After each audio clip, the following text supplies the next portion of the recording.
Yes, it's true, I am way behind schedule, and if I hope to have a video published at all in the month of March, I need to get to it quickly, so let's have the opening credits of After the End Credits, and then we'll get started.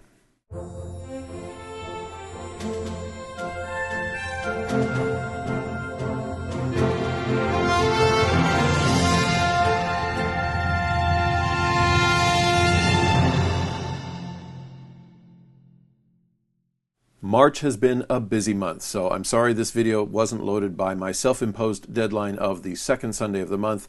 One of these months I will have it ready on time, and we'll hope to get into a groove. But until then, here we are, and I'm racing to get this edited and loaded. It may be missing, or it may be not as visually interesting. I may be lacking some graphics, but I'll do what I can. The film for this month's discussion is Game Night. It's a 2018 film starring Jason Bateman and Rachel McAdams. And so this is your official spoiler alert. I am going to spoil the entire plot on this one. My discussion involves laying out the entire plot. I have to do it to make my point. So, do I recommend the film? It's a very funny comedy. It's one of the best comedies I've seen in a long time, in that it takes itself seriously. It plays the jokes so well. The chemistry between our two leading actors is very fine. In fact, the whole cast is well cast. The downside for me is it is R-rated, and it is R-rated for a lot of language and some jokes that are related to sexual activity. So take that into account. I have a hard time as a Christian openly recommending such films, but as a film student, this film, particularly its script, is spectacular. All right, so this is your official warning. Here it comes. Here's the siren, and after this, I'm ruining everything. So you decide now if you want to go see Game Night first or not.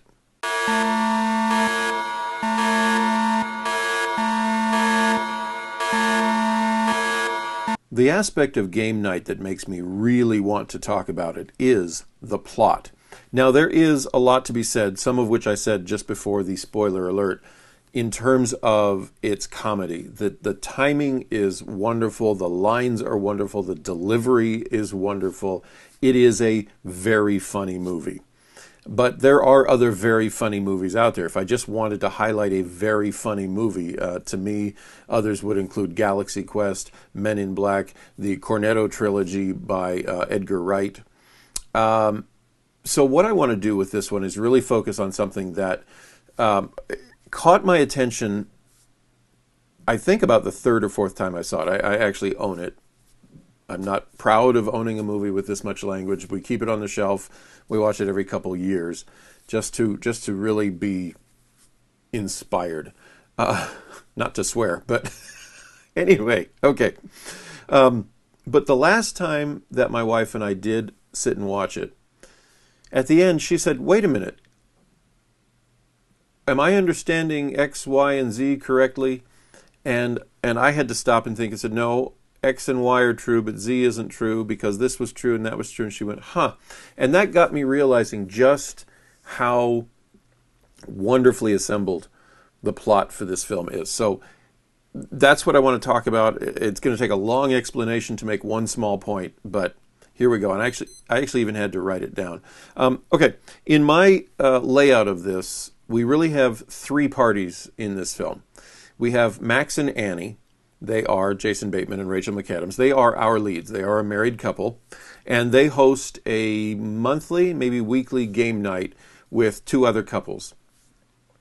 And then they discover that Max's brother Brooks is back in town, and Brooks is going to be the second party, party B.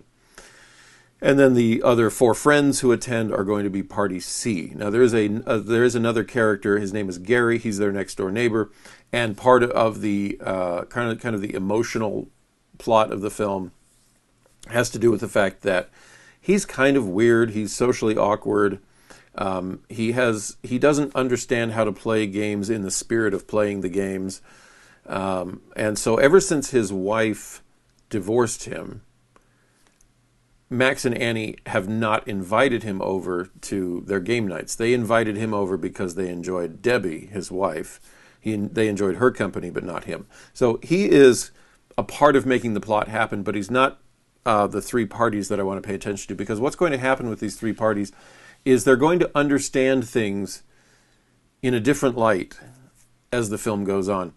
A lot of this will overlap. Parties A and C, which is Max and Annie and their friends, will learn a lot of things very much in line with each other. But maybe I'm overthinking this, actually, but I don't know. I want to go through this and see what they experience. And really the focus is on Max and Annie. So they have a regular game night. Brooks shows up and says, I got a game night you will never forget. And we find out at about the 20-minute mark, Brooks has arranged for one of these live-action mystery events where you are participating out in the real world. You have to get in your car and drive places to solve the crime. Another movie that was made on that same subject would be The Man Who Knew Too Little with Bill Murray, or kind of in a way The Game with Michael Douglas, though The Game was a much more sinister film, and I won't tell you how that one turns out. Anyway, so at the 21-minute mark, 22-minute mark, the first actor arrives at the home. And so all three parties at this point believe that they are now playing a live mystery game. And I'm going to say believe, maybe I should say perceive. They perceive that they are playing a live action mystery game. As this actor host is introducing the game and the rules to the game, two people break through the front door. Breakthrough. Now, parties A and C, Max and Annie and their friends, you'll get used to that, believe this is part of the game, or they perceive it to be part of the game. Brooks perceives it to be something different because these two thugs come straight for him, and there is a violent fight throughout the house as he tries to elude them. This is not simple role play, if it's role play at all. It is clear, and it becomes clear to us, the viewers, and I almost made us a fourth category, but I thought that became too much when I looked at it. We understand, we can tell this is real. Brooks is being kidnapped. He's being taken away by two rough men for reasons we don't know yet. But parties A and C think it's all just part of the game. Now, for about 20-25 minutes of the film, a lot of the comedy that ensues comes from the fact that everybody but Brooks thinks it's a game. Okay. We know different. Brooks knows different. They take him off, and the party guests now believe that it's their job, based on what the live-action mystery host said. It's their job to go find Brooks, and whoever finds him first wins the game. So they set off to do it, and they do it in very amusing ways. As a total side note, Billy Magnuson as this clueless young guy who keeps bringing a different date to every game night. He's obviously in it just to meet women. His cluelessness is so beautifully played. I love it. Anyway, they're all great, but I just thought I'd mention that as we go. Anyway, so the three couples are now in three different cars going three different ways, each trying to outdo the other. At about the 41-minute mark, I believe, let's say 41 minutes. And I won't spoil all the details if you still want to see the film and haven't, you idiot. You really should watch the film the way it's meant to be watched, which is without me telling you all this. But about the 41-minute mark, Max and Annie find Brooks. They find him at a bar where the two thugs are. They hold the thugs at gunpoint, thinking the gun is just part of the game and there's no bullets in it. And they rescue Brooks. But in rescuing Brooks, Brooks tells them, this is real. This is not the game. And so Brooks, Max, and Annie are in a car trying to get away from the thugs. Brooks realizes this will not stop until the thugs have Brooks again. Brooks tries to explain very quickly, I'm in with some bad people, I've done some bad things, and they need, what they need is a giant Fabergé egg. It's complicated. But the thugs want a Fabergé egg. That's what Brooks tells them. And he tells them who's got the Fabergé egg. And then he jumps out of the car and surrenders to the thugs so that the thugs won't hurt Max and Annie. He's thoughtful enough in that way. Meanwhile, the other couples have also found out that that the kidnapping they witnessed in Brooks's home is actually real. Brooks has been taken. So now all six know. So parties A and C are now on the same page. Brooks has been taken, and according to Brooks, he's been taken by men working for a criminal called the Bulgarian. The Bulgarian wants his egg, and so these three couples, these six, who are now aware that it's real, go out. They perceive that they need to find the egg to rescue Brooks. So they set out to find the egg. When does that happen? Okay, they're on their way. That's right. They have figured out where the man holding the egg, Mr. Anderton, lives, played by Danny Houston, who is always playing villains. If Danny Houston is in a movie and somebody's trying to find out who done it, it's Danny Houston. There, I've just ruined every Danny Houston movie for it. Not every Danny Houston movie, but every Danny Houston movie where he's shady. He was in Marie Antoinette and wasn't shady. He was in Hitchcock and wasn't shady. But if he's in a movie where someone's trying to solve a crime, it's him. He did it. Okay, anyway. So the three couples are on their way to get the egg from Anderton's home when they get a phone call. And the phone call says in a dark and mysterious voice, "Meet us on the bridge at midnight or we kill Brooks." Okay. So now they have this threat. They perceive that it has come from the Bulgarian. So they go to Anderton's home. Anderton? It is Anderton, yes. And they manage to secure the egg and get out. They manage to get to the bridge just barely before midnight. This is at the 1 hour, 10-minute mark of the film. They see Brooks on his knees being held by the thugs. They pull up. They get out. The egg has broken open in transit, and they find inside it a little witness protection list of names and addresses. So the Bulgarian obviously wants these things because there's someone on that list he wants to find and kill, if not everybody on that list. I don't know.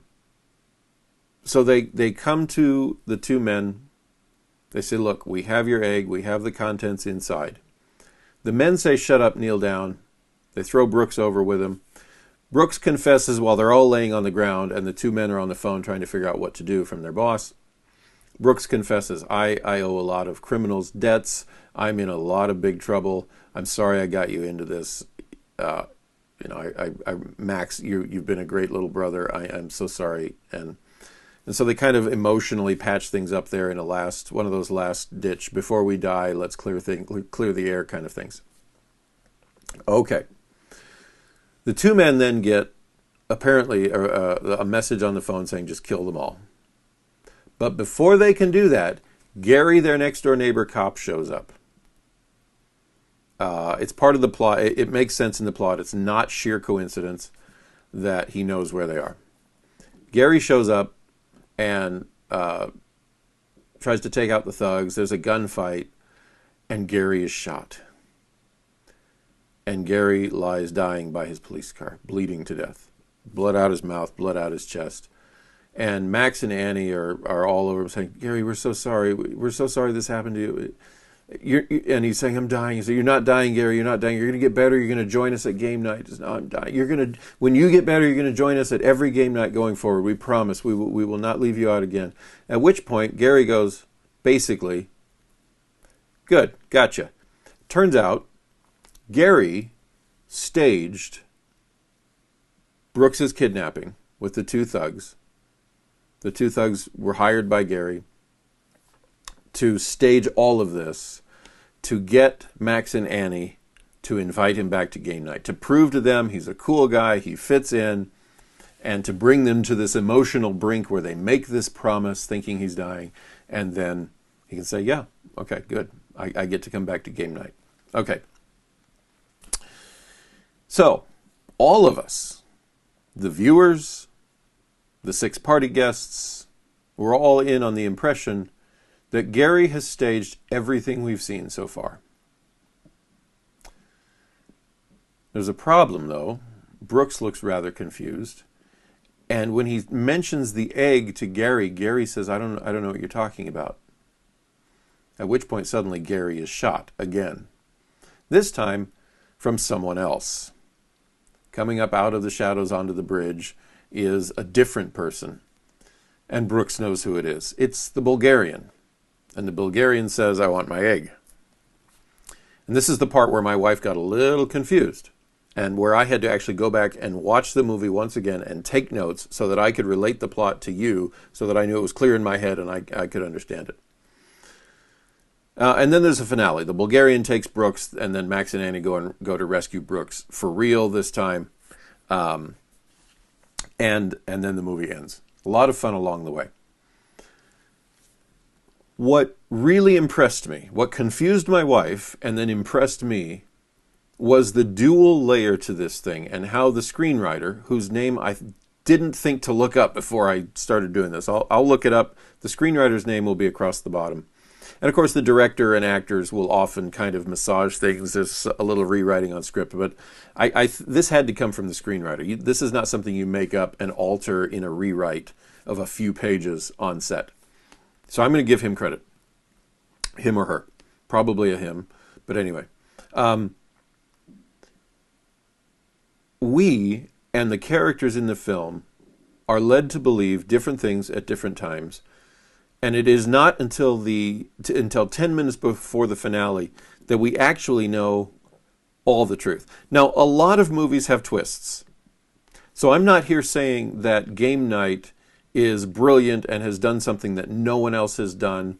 But for me, in my experience and to my memory, I don't recall a film having so tightly and cleverly done this.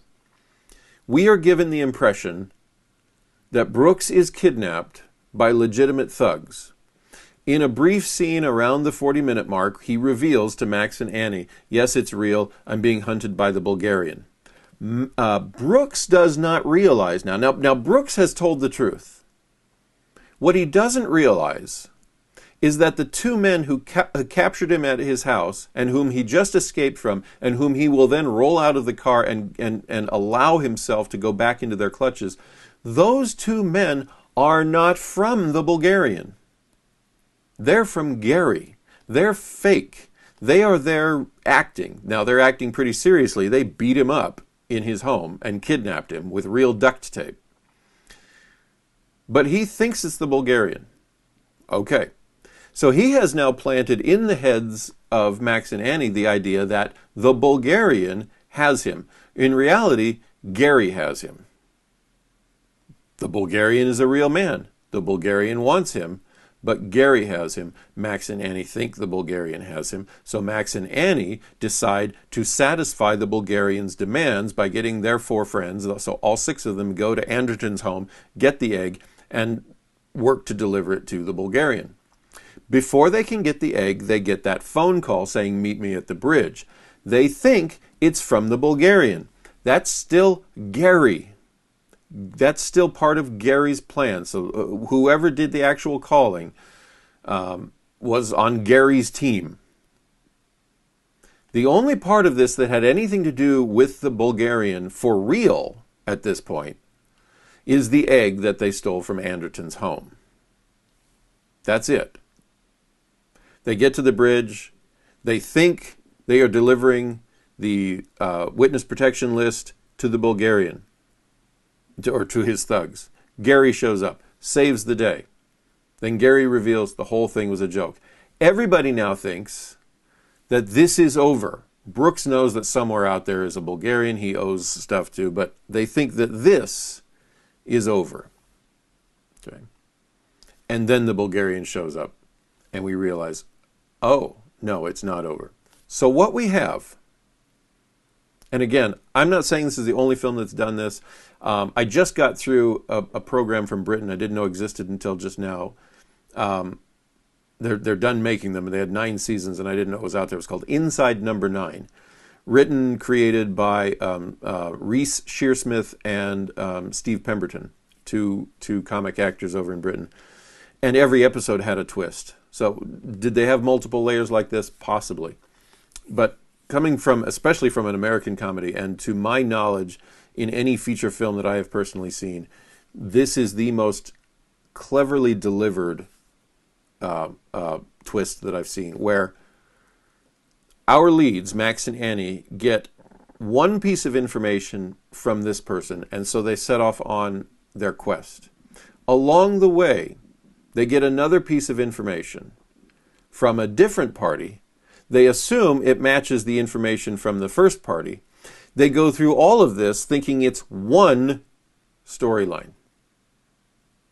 And then at the end we find out, no, it wasn't that storyline. It wasn't all for the Bulgarian. You only thought it was for the Bulgarian because Brooks said he was being hunted by the Bulgarian. But then, even after the twist, the Bulgarian shows up and we find out that, well, in a way, all of this was about the Bulgarian. In a way. That eventually he was going to find Brooks and needed his egg. And it's so simple. It really is only two lines. There's the line that Brooks makes in his car when the thugs are chasing them after the first rescue and before he rolls out onto the street and gets recaptured. He mentions the Bulgarian. He tells them this is the problem. They then get a phone call. They combine those two and they show up at the bridge. And that's where all the twists unravel at once. It's really quite beautiful. Everything in between is them simply attempting to accomplish a goal based on bad information, wrong assumptions. And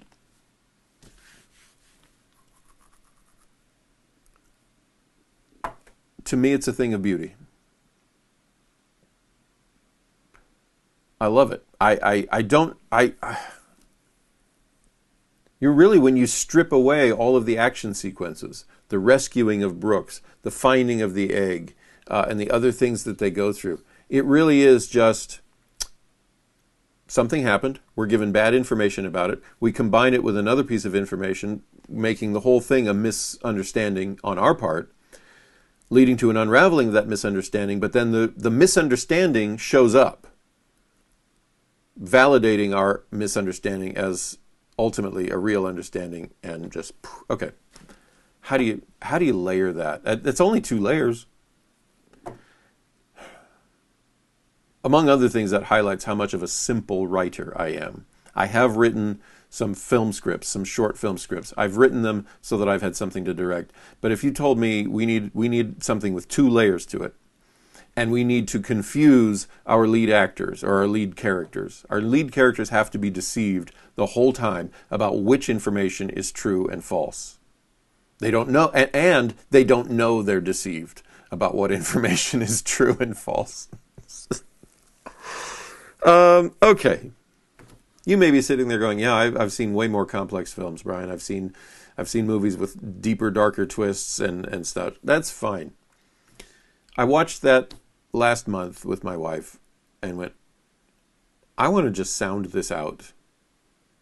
And I want to just give a little teeny bit of applause to a writer who will probably never see this video and never know my name, and say, I'm impressed.